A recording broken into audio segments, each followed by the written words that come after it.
Recognize the ranking member of the committee, Mr. Jordan from Ohio, for much time as he shall consume. Thank you, Mr. Chairman. On October 22nd, 2020, just 2 weeks before the most important election we have, election for President of the United States, then candidate Biden said regarding his son's dealings with foreign companies, quote, "Nothing was unethical. My son has not made money from Chinese business interests." Now, there are 4.8 million reasons why that statement was not accurate. And how do we know? How do we know that statement was not accurate? The Washington Post told us so last week. Not Mike Johnson, not President Trump, not Republicans. The Washington Post told us this last week. They did 2 stories last Wednesday, one at 11 a.m., one at 11:04 a.m. 2 8-page stories, 4 minutes apart, confirming what we already knew. The laptop was real, the eyewitness was real, the emails were real. The only thing fake 18 months ago in the run-up to the presidential election was the news. I find that amazing. 2 8-page stories, 4 minutes apart, saying the laptop is accurate, all the emails are accurate, saying this from the Washington Post, when for 18 months they said, no, it was Russian disinformation. I mean, think about what happened in the run-up to the most important election we have. Big media, big tech, and Democrats all colluded to bury that story. Something I think the American people would have liked to have known a little something about as they went to the polls to elect the commander-in-chief. And they were joined it wasn't just big tech, big media, and Democrats telling us something that wasn't true. They were joined by 51 former intelligence officials who told us it was Russian disinformation. Now think about this. This is funny how the story has changed. First, it wasn't his laptop. Then it was, it was his laptop, but it was Russian disinformation. Then it was, no, it wasn't Russian disinformation, but Joe Biden wasn't involved. And now it was, Joe was involved, but he did nothing wrong. Amazing how that's all changed in 18 months. So I look forward to hearing from our witnesses and figuring out what we can do with the Foreign Agent Registration Act of 1938. Probably does need some changes, something done to it. But the title of today's hearing is Enhancing FARA, the Foreign Agents Registration Act of 1938. How about we just figure out a way to apply it consistently? As the ranking member said in his opening statements, this has been used just about anyone who was involved in the Trump campaign had it used against them to get information and do a prosecution, do the whole Mueller investigation, which found out there was no collusion. We obviously had collusion here. Maybe it does need to be applied, at least in a consistent fashion, to Hunter Biden. We know Hunter Biden took millions of dollars from the wife of the mayor of Moscow. We know he took millions of dollars from energy companies in Ukraine and millions of dollars from companies in China with ties to the Chinese Communist Party, including, as the ranking member mentioned, CEFC, which paid him $4.8 million in 1 year's time. Should Hunter Biden have registered under this act? Why didn't he register under this act? Why is the Department of Justice being inconsistent? At least that's what it seems. When, as the ranking member said, only 7 people were prosecuted between 1966 and 2016, and then, shazam, they started using it against everyone associated with President Trump's campaign, it seemed. So this is important. The chairman of the committee just said, we're not here today to discuss individuals. But I do think the American people would like to know the truth about this story and why it was kept from them, kept from we the people, prior to, as I said before, the most important election we have in this nation.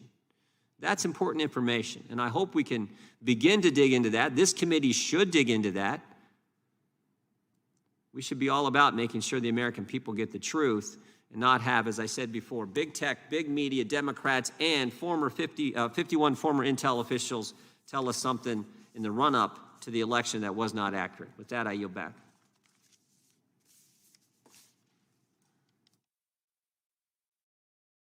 Thank you, Mr. Jordan. Worse than that. These companies were effectively an arm of the Chinese government. This isn't Russian disinformation. These are hard facts backed up by bank records of actual financial records and transactions that prove just how connected the Bidens were and how compromised President Biden probably is. I'll use this next series of transactions to prove my point. The first chart here shows a bank record showing a $1 million wire transfer into the account of Hudson West 3 from CEFC Limited on November 2nd, 2017. As Senator Grassley and I have already established, CEFC is effectively an arm of the Communist Chinese regime. It is also important to note that at the time of this transfer, in November 2017, Hunter Biden was already invested in and providing management for Hudson West 3.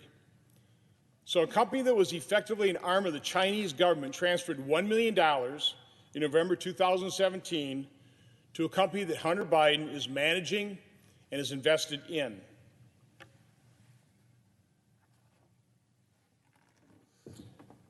Let's bring up the second record. Focus on the $1 million wire out on March 22nd, 2018. Again, this is a record from Hudson West 3's bank account. Like the previous record, this is showing the transfer of $1 million, but this time the money is being transferred out of Hudson West 3 to Owasco, another one of Hunter Biden's firms. This transfer took place on March 22nd, 2018, a little less than 5 months after the $1 million transfer from CEFC to Hudson West 3. Hunter is transferring $1 million between two firms he manages and has ownership in. So what is the purpose of these two $1 million transfers?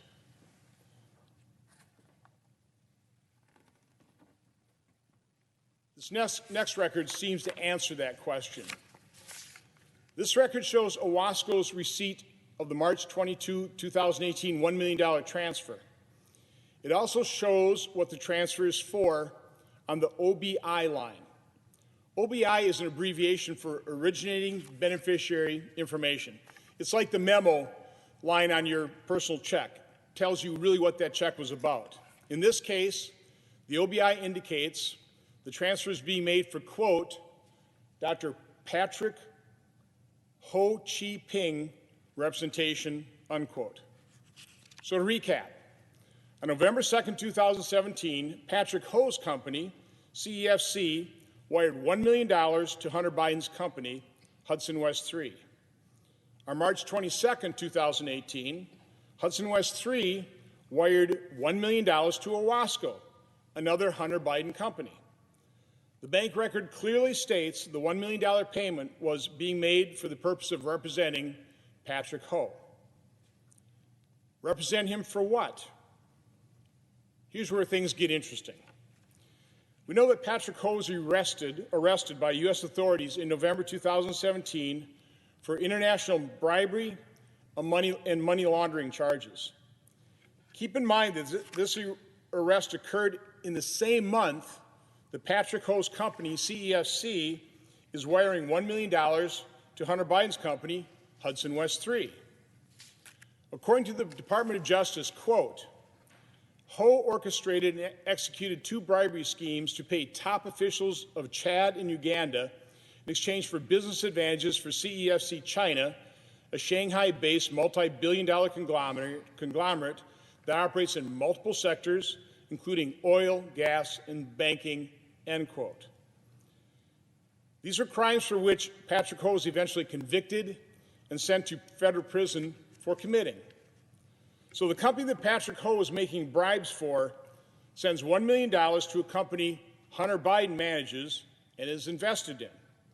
That company in turn transfers $1 million to another Hunter Biden company for the purposes of representing Patrick Ho, who was eventually convicted of international bribery and money laundering. And guess what Patrick Ho did around the same time he's arrested by the FBI for corruption and bribery? He contacted James Biden, President Biden's brother. Patrick Ho's decision to call the Biden family around the same time he got arrested is revealing, particularly in light of the fact that the same month $1 million just happened to be transferred to Hunter Biden's company. Now, Hunter Biden isn't a criminal defense attorney. Patrick Ho was charged and convicted for bribery and related federal offenses and crimes. So what kind of representation was Patrick Ho's company paying Hunter Biden's firm to provide? Were they paying for his firm's legal expertise or for Hunter's political connections? In March 2021, Senator Grassley and I asked the Justice Department about Patrick Ho. Why? Because there's a federal court filing that says the department has FISA records on Patrick Ho. We requested these records. In response, the department would not confirm whether they even had his records.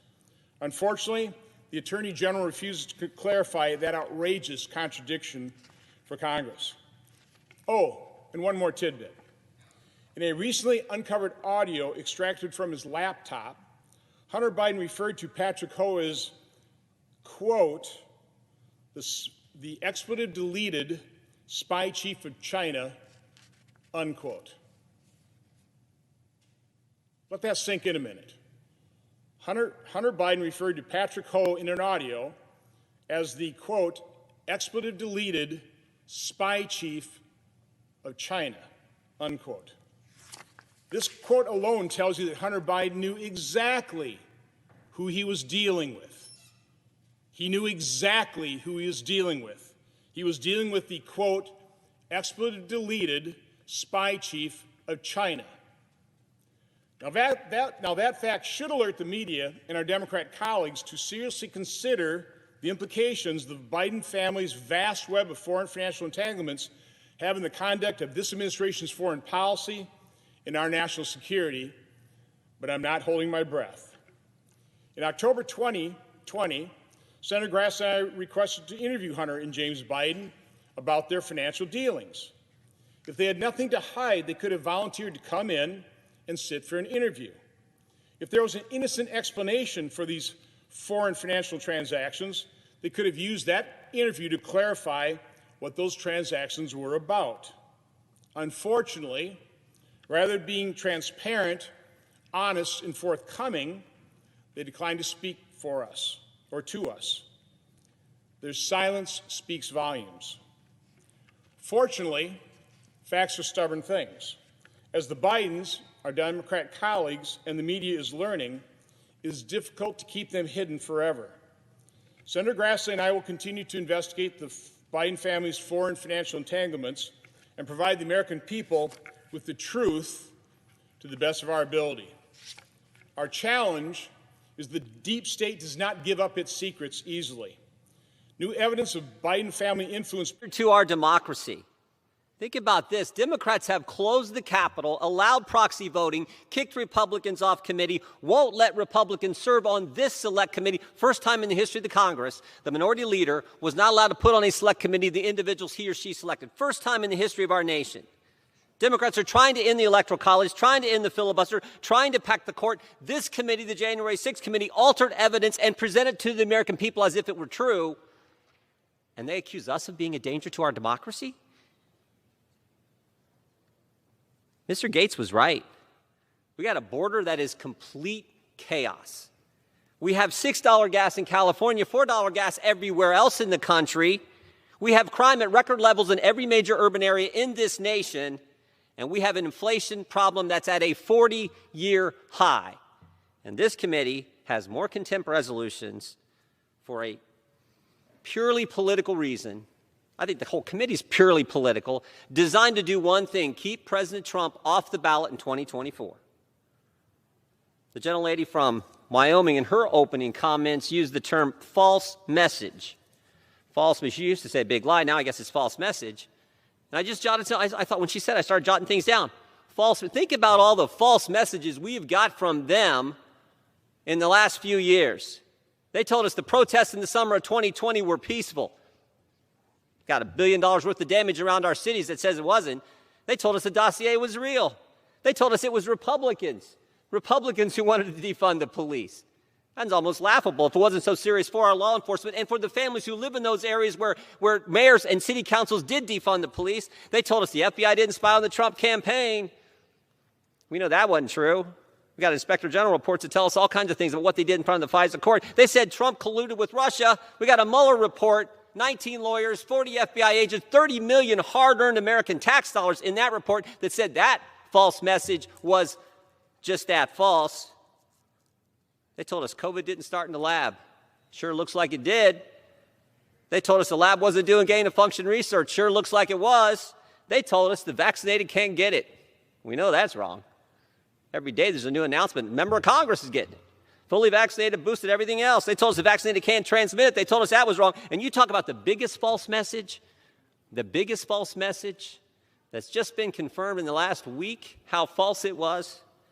The Hunter Biden laptop was Russian disinformation. The Hunter Biden laptop was Russian disinformation. October 22nd, 2020, 2 weeks before the election, candidate Biden, in a debate, is asked about his son's business dealings with foreign companies. He says, quote, nothing was unethical. He said, my son has not made money with business interests with companies with an interest in China. And we all know there are 4.8 million reasons why that statement was not accurate. And how do we know? Washington Post told us. Not me, not President Trump, not Republicans. The Washington Post told us last week, 2 stories last week, a week ago today, one at 11 a.m., one at 11:04 a.m., 2 8-page articles 4 minutes apart confirming what we knew, but what big media, big tech, Democrats colluded to keep from the American people just days before the most important election we have, the presidential election, who's going to be our next commander-in-chief.